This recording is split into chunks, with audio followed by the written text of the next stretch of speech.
आज आपके न्यूज़ 24/7 में आप सभी का स्वागत है। मैं हूं मुस्तफ़ा आदिल। चलिए सबसे पहले देखते हैं मुख्य समाचार। डिस्ट्रिक्ट कलेक्टर ऑफिस हाल बिदर में डिप्टी कमिश्नर की लीडरशिप में बसवन्ना की 893वीं जयंती मनाई गई। कर्नाटक के मैसूर में कावेरी नदी में डूबने से 6 लोगों की हुई मौत। मुख्यमंत्री सिद्धरामैया ने दुख जताया, मुआवजे की घोषणा की। कर्नाटक के कांग्रेस एमएलए हारिस से जुड़े ठिकानों पर ईडी की रेड, क्रिप्टो और मनी लॉन्ड्रिंग का है मामला।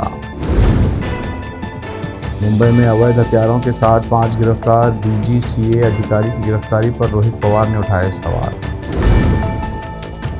2 दिन के यूपी दौरे पर रहेंगे प्रधानमंत्री नरेंद्र मोदी। वाराणसी में महिला सम्मेलन को करेंगे संबोधित। जम्मू कश्मीर में भीषण सड़क हादसा, उधमपुर में यात्रियों से भरी बस पहाड़ी से गिरी, 15 की हुई मौत।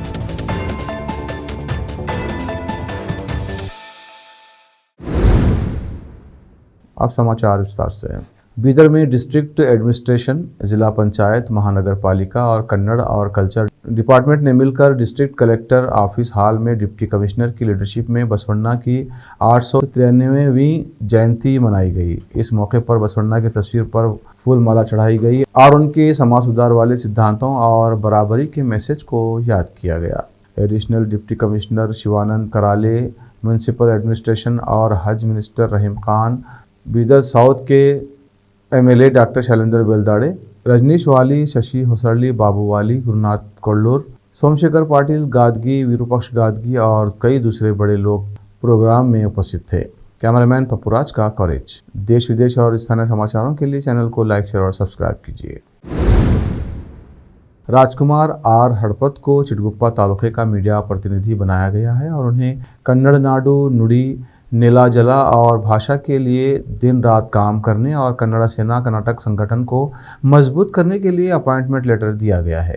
कन्नड़ सेना के राज्य उपाध्यक्ष डॉक्टर रवि स्वामी निन्ना ने शनिवार को एक प्रेस रिलीज में ये जानकारी दी। इस अवसर पर तालुका अध्यक्ष पवन पुजारी, जिला महासचिव रमेश धूले, जिला कोषाध्यक्ष मोहम्मद हामिद, चंद्रशेखर पाटिल, बन्नल्ली और अन्य लोग उपस्थित थे। चिटगुप्पा से अजीम की रिपोर्ट। देश विदेश और स्थानीय समाचारों के लिए चैनल को लाइक, शेयर और सब्सक्राइब कीजिए।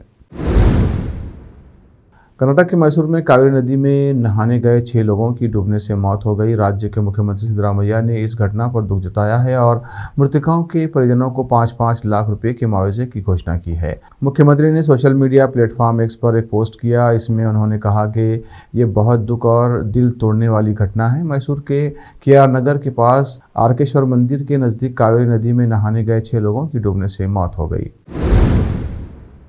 प्रवर्तन निदेशालय ईडी ने सोमवार को क्रिप्टो करेंसी से जुड़े मनी लॉन्ड्रिंग मामले में कर्नाटक कांग्रेस विधायक एनए हारिस के 2 बेटों और कुछ अन्य लोगों के परिसरों पर छापेमारी की है। अधिकारियों के अनुसार ये कार्रवाई धन शोधन निवारण अधिनियम पीएमएलए के तहत की गई है। सूत्रों के अनुसार बेंगलुरु शहर में करीब 1 दर्जन ठिकानों पर तलाशी ली जा रही है। इनमें विधायक के बेटे मोहम्मद हारिस नलपद और उमर फारूक नलपद के ठिकाने भी शामिल हैं। इसके अलावा कथित क्रिप्टो हैकर श्रीकृष्ण रमेश उर्फ श्रीकी और उससे जुड़े लोगों के परिसरों पर भी एजेंसी ने कार्रवाई की है। एनए हारिस बेंगलुरु की शांतिनगर विधानसभा सीट से कांग्रेस विधायक हैं और राज्य की राजनीति में एक प्रमुख चेहरा माने जाते हैं। अब वक्त है एक ब्रेक का। ब्रेक के बाद जल्द लौटते हैं।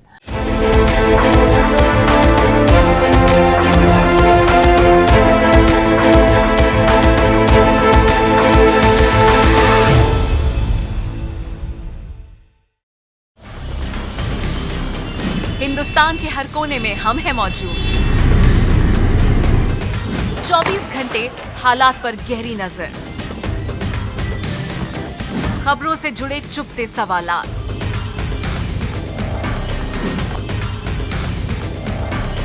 और आपको दिखाता है धार्मिक, सामाजिक, राजनीतिक, लोकल और इंटरनेशनल न्यूज की सबसे बेहतर कवरेज, जो आपको रखती है हर पल बाखबर। देश और दुनिया भर की खबर के लिए देखते रहें KP news 24/7। Noor education trust Bidar की ओर से चलाया जाने वाला नूर एमएड और BEd college Bidar, recognized by NCTE Delhi, affiliated to Bidar University, Bidar. Admissions open for the academic year 2025 to 26. विशेषज्ञ और सक्षम शिक्षकों द्वारा शिक्षा प्राप्त करने के लिए नूर एमएड और बीएड कॉलेज बीदर में दाखिला लें और शांत वातावरण में उच्च स्तरीय शिक्षा प्राप्त करें। बीदर शहर में बेहतर शिक्षा का एकमात्र केंद्र नूर एमएड और BEd college Bidar. For more details contact Noor colony near horticulture centre, Halatgiri के Hyderabad road, Bidar 585403 Karnataka, India. Phone numbers 9945283920, 8050172745।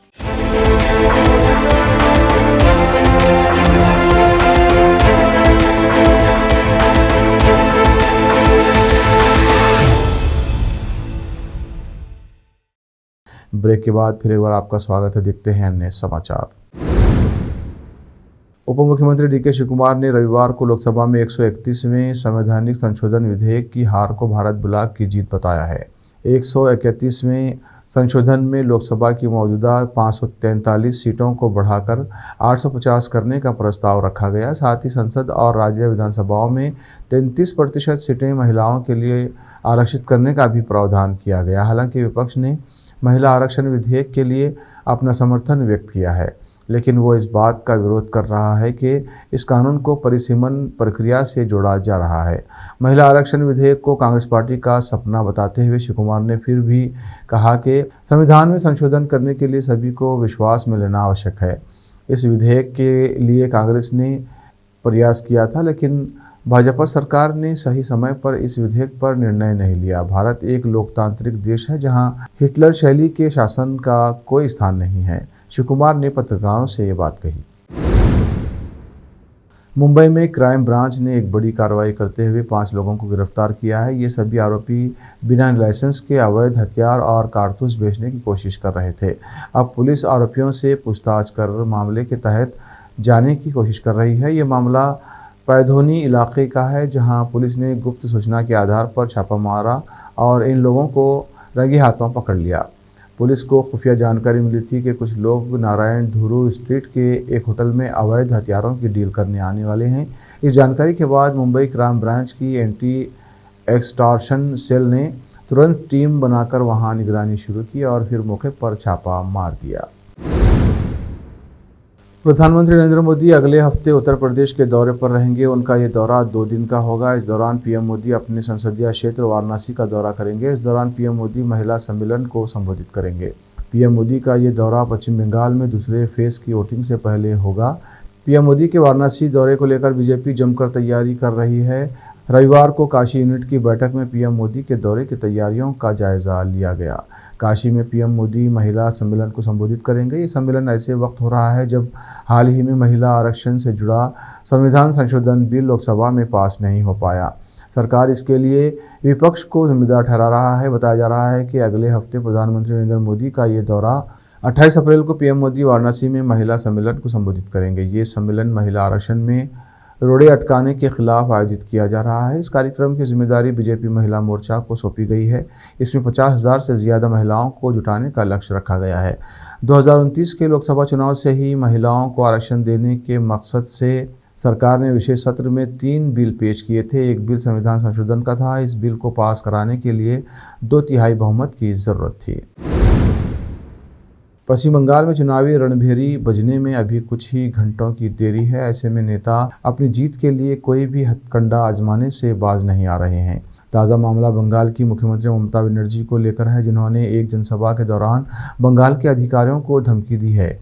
Mamata Banerjee ने खुले मन से पश्चिम बंगाल के अधिकारियों को धमकी देते हुए कहा कि कल बीजेपी नहीं रहेगी। ध्यान रखें, मुझे सब पता है, आपका नाम, काम और ठिकाना। चुनाव में आप लोगों ने ठीक से काम नहीं किया तो मुझे सबका इतिहास पता है। वहीं पश्चिम बंगाल में टीएमसी समर्थकों ने भी जनता को धमकाना शुरू कर दिया है। ये कोई नया मौका नहीं है जो पश्चिम बंगाल की मुख्यमंत्री ममता बनर्जी ने प्रशासनिक अधिकारियों को धमकी दी है।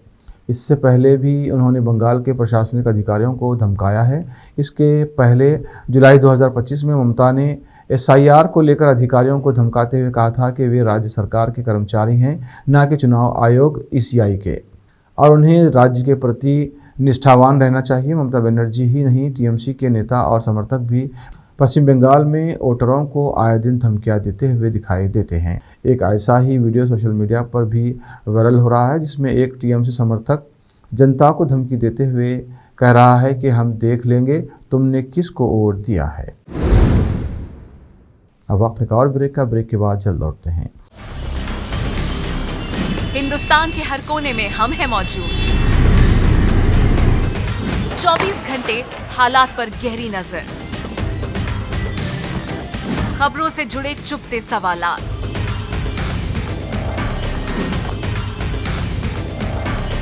और आपको दिखाता है धार्मिक, सामाजिक, राजनीतिक, लोकल और इंटरनेशनल न्यूज की सबसे बेहतर कवरेज, जो आपको रखती है हर पल बाखबर। देश और दुनिया भर की खबर के लिए देखते रहें केपी न्यूज 24/7। ब्रेक के बाद फिर एक बार आपका स्वागत है। देखते हैं अन्य समाचार। जम्मू कश्मीर के उधमपुर ज़िले में एक बड़ा सड़क हादसा सामने आया है, जहां पर यात्रियों से भरी बस एक पहाड़ी से गिर गई। जानकारी के अनुसार रामनगर क्षेत्र के कघोट नाले के पास सोमवार सुबह करीब 10 बजे एक यात्री बस अनियंत्रित होकर दुर्घटनाग्रस्त हो गई। ये बस रामनगर से उधमपुर की ओर जा रही थी, जिसमें कई यात्री सवार थे। इस हादसे में 15 लोगों की मौके पर ही मौत हो चुकी है। जबकि कई अन्य यात्री गंभीर रूप से घायल बताए जा रहे हैं। हादसा इतना भीषण था कि मौके पर अफरा तफरी मच गई। इस दौरान स्थानीय लोग मदद के लिए आगे आए। उधमपुर रियासी रेंज के डीआईजी शिव कुमार शर्मा ने बताया कि हादसे के बाद घायल यात्रियों को इलाज के लिए तुरंत जीएमसी उधमपुर में भर्ती कराया गया है, जहां डॉक्टरों की टीम उनका इलाज कर रही है। कई घायलों की हालत नाजुक बनी हुई है, जिससे मृतकों की संख्या बढ़ने की आशंका भी जताई जा रही है। हादसे की सूचना मिलते ही पुलिस, एसडीआरएफ और जिला प्रशासन की टीमें तुरंत मौके पर पहुंच गईं और युद्ध स्तर पर राहत और बचाव कार्य शुरू कर दिया गया। वरिष्ठ अधिकारी, जिनमें डीआईजी उधमपुर रियासी रेंज और एसएसपी उधमपुर भी शामिल हैं, घटनास्थल पर मौजूद रहकर रेस्क्यू ऑपरेशन की निगरानी कर रहे हैं। बचाव दल बस में फंसे यात्रियों को निकालने और उन्हें सुरक्षित स्थान तक पहुंचाने में जुटा हुआ है। भाजपा के वरिष्ठ नेता मुरली मनोहर जोशी ने कहा है कि विश्व गुरु शब्द हमें नहीं बोलना चाहिए। हम विश्व गुरु आजकल नहीं हैं। विश्व गुरु होना चाहिए। विश्व गुरु कभी थे, मगर आज हम हैं, ऐसा नहीं है। जोशी संस्कृत की महत्ता बताते हुए एक सवाल का जवाब दे रहे थे। उन्होंने कहा कि उस दृष्टि से संस्कृत महत्वपूर्ण है। जोशी संस्कृत के लिए काम करने वाली संस्था संस्कृत भारती के दिल्ली स्थित कार्यालय के उद्घाटन अवसर पर आए हुए थे। जोशी ने कहा कि संस्कृत भाषा के लिए काम करने वाली संस्था का उद्घाटन हो रहा है। उपलब्धि तो देश में तब होगी जब देश में अधिकांश काम संस्कृत में हो। जब संविधान बन रहा था तो डॉक्टर अम्बेडकर ने भी इस बात का प्रयास किया था कि संस्कृत भारत की राष्ट्रभाषा हो। कई लोगों ने प्रस्ताव रखा, लेकिन वो प्रस्ताव पारित नहीं हो सका। हालांकि तब से लोगों की इच्छा थी कि संस्कृत भारत की वास्तविक राष्ट्रभाषा होनी चाहिए, नहीं हो पाई, लेकिन संस्कृत में काम तो होना चाहिए। भाजपा के वरिष्ठ नेता ने कहा कि नासा के लोग बार बार कहते हैं कि संस्कृत वास्तव में संप्रेषण की सबसे महत्वपूर्ण भाषा है। संस्कृत भारत ही नहीं, दुनिया की धरोहर है, ज्ञान और विज्ञान की भाषा है, अध्यात्म की भाषा है, टेक्नोलॉजी की भी भाषा है। संस्कृत भारत का प्राण है। आखिर में फिर एक बार देखते हैं मुख्य समाचार। डिस्ट्रिक्ट कलेक्टर ऑफिस हाल बीदर में डिप्टी कमिश्नर की लीडरशिप में बसवन्ना की 893वीं जयंती मनाई गई। कर्नाटक के मैसूर में कावेरी नदी में डूबने से 6 लोगों की हुई मौत। मुख्यमंत्री सिद्धरामैया ने दुख जताया, मुआवजे की घोषणा की। कर्नाटक के कांग्रेस एमएलए हारिस से जुड़े ठिकानों पर ईडी की रेड, क्रिप्टो और मनी लॉन्ड्रिंग का है मामला। मुंबई में अवैध हथियारों के साथ 5 गिरफ्तार, डीजीसीए अधिकारी की गिरफ्तारी पर रोहित पवार ने उठाए सवाल। 2 दिन के यूपी दौरे पर रहेंगे प्रधानमंत्री नरेंद्र मोदी। वाराणसी में महिला सम्मेलन को करेंगे संबोधित। जम्मू कश्मीर में भीषण सड़क हादसा, उधमपुर में यात्रियों से भरी बस पहाड़ी से गिरी, 15 की हुई मौत।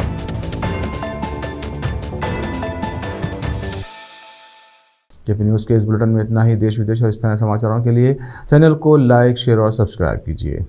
धन्यवाद।